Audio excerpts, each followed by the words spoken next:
Hello everyone, my name is Mark Fennell, and today I'm going to talk to you about something more personal, which I think I just want you guys to know from my science channels, and that is I'm a social anxiety and recluse these days.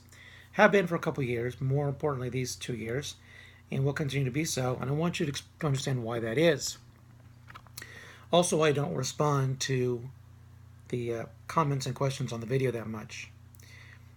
So first let me say, if you want to get in contact with me and ask me questions, it's best to do it on Facebook. Facebook is where I am primarily. Facebook is where I interact with people mostly. The other thing is my email. Interact with me on my email. And I'm not going to give it to you here because if you're interested, you'll find it in my books and other things. Okay? So Facebook and email if you really want to contact me.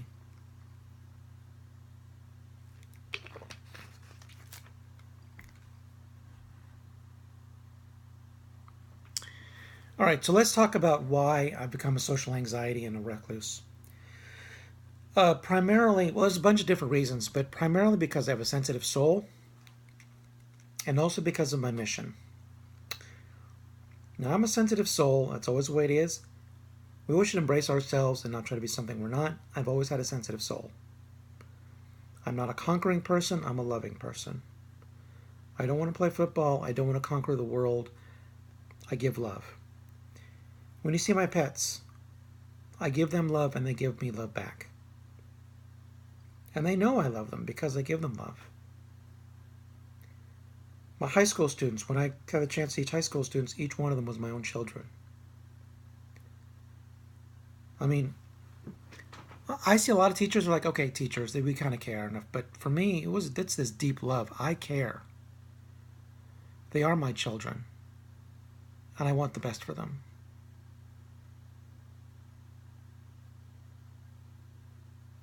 I love them as my children, and I want them to do well. If I gave you my friendship, it means something. If I try to be loyal to a company, I give you something. But the thing is, all that stuff has been thrown back in my face over the years.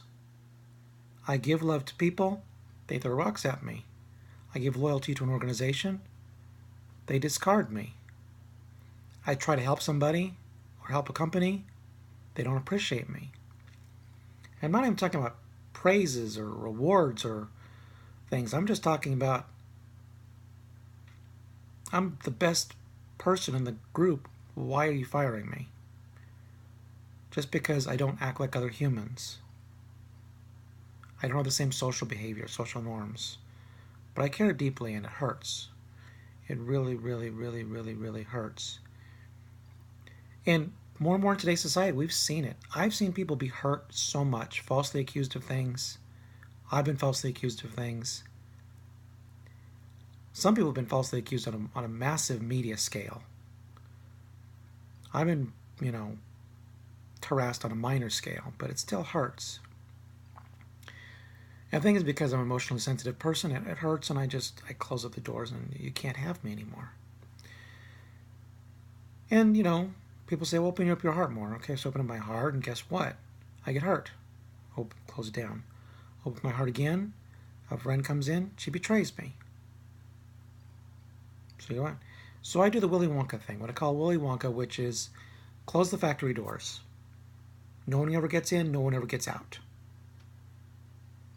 I'll still send my candy out. I make great candy. I'm still a genius. I do great things. I send it out. But you're not going to be let into my heart. You're not going to be let into my home. And I'm not going to take the time to let you in. Because I can't. If I want to survive and do the things that I want to do, which is make all my scientific discoveries and to write, then I can't let people in. I can't let them hurt me. So, recluse, close the doors. It didn't used to be that way, but it happened over years and years and years of time, and finally like, fine. Bam. Doors are closed, locked, sealed. So, that's what happens. That's what happens.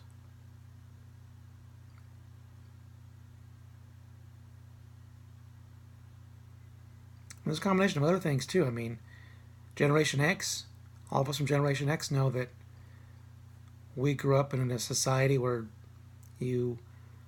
jobs were taken away overseas, you graduated and there's no jobs, you struggle, and when you do find jobs, you put in this corrupt environment, and if you don't play politics well, then you're out on your ear.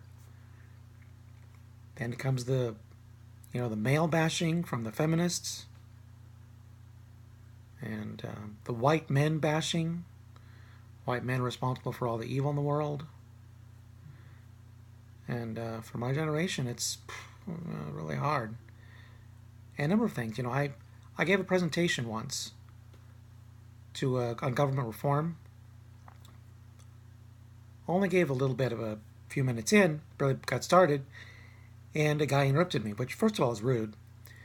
And then secondly, I said, okay, well, first of all, you should listen to my entire speech. But secondly, how long have you been in this group? 6 months. And how long have you been lenders to this topic? Just started. Well, I've been studying it for 20 years. All right? I've been studying this topic for 20 years, so you think you might want to listen to the guy who was studying for 20 years before you interrupt the presentation. Okay? And then, 10 years later, after that, I went to Denmark and found that they were doing a very similar thing to my ideas on the government reform, and they're very happy there. This was told me independently by a person who had a successful business in Denmark. He was talking about this. I didn't even bring up the topic. He brought the topic. And my mind went back 10 years and went, see, I was right. I didn't even get to finish my presentation, and I was right. So you see, there's a number of reasons why I become a recluse. I had to throw my hands up and say, forget it.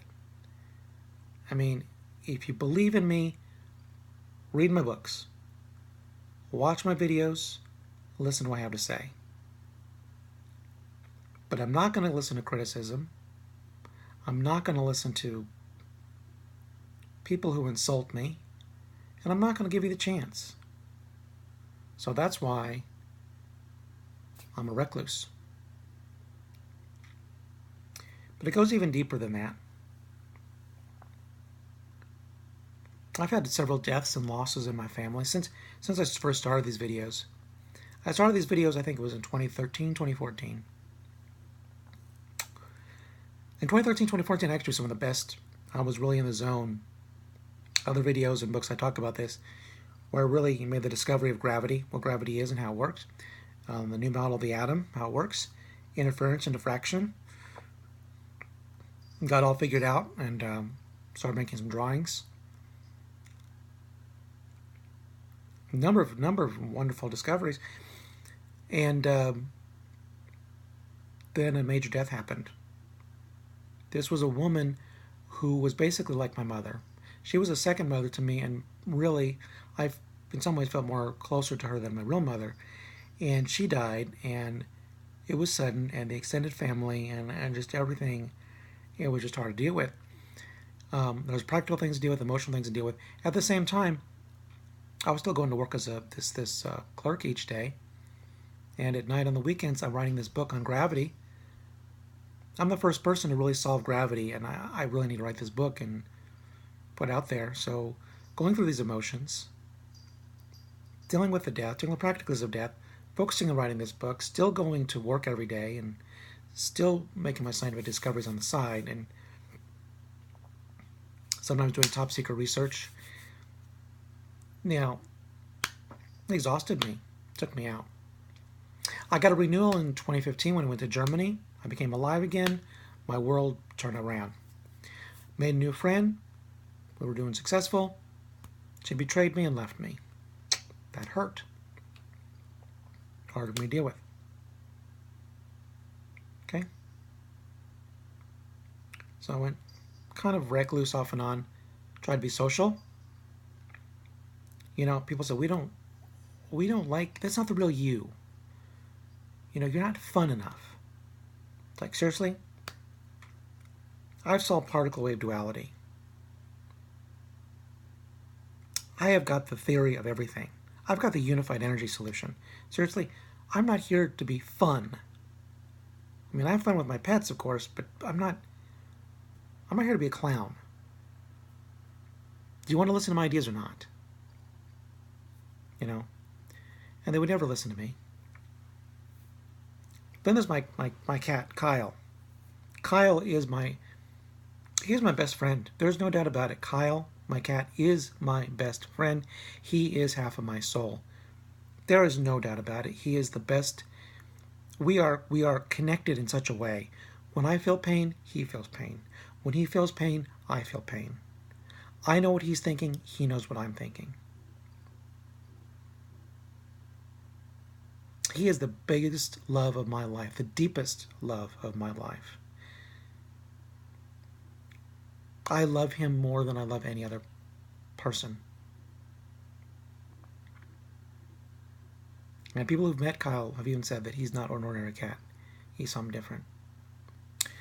Now, went to a group to talk about emotional healing stuff when I first started talking about Kyle, because Kyle was very important to me. They said, we don't want to hear about your cat. You don't hear about my cat. My cat, Kyle, is the love of my life. If you want to know about me, you got to know about my Kyle. Because Kyle's soul is in my soul. My soul is in Kyle's soul. We're one and the same. And you cannot separate me from Kyle.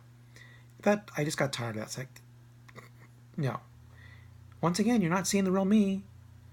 People are not seeing me. People are not hearing me. People are not listening to me. Why am I even bothering? Why do I even bother to go out in public? Why do I even bother to try to talk to people? You can't even understand who I am. You don't understand that Kyle, my cat, is a deep soul to me. You can't understand that I'm intellectual and make these discoveries, that I'm not some dumb clown. Why can't you guys see me and appreciate me for what I am?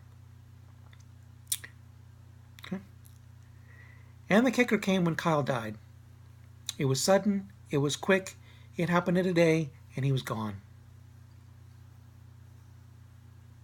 I've never recovered from that, and that is the final closure of my doors. That is the final closure of my doors. That's it. I can't even make any more scientific discoveries. All the scientific discoveries that I'm writing now, it'll take me a few years. I wish it would take me like 5 years to write all the books and all the videos on the scientific discoveries that I've made. But I'm probably not going to make any new ones.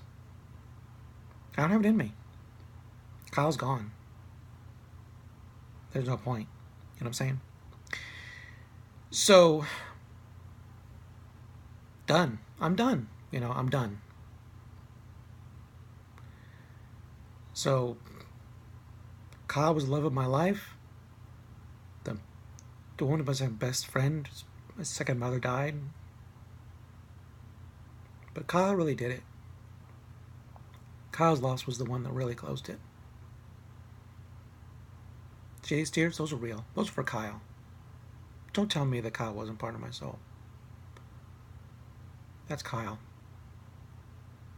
You can't understand that Kyle was a major part of my soul. You don't understand me.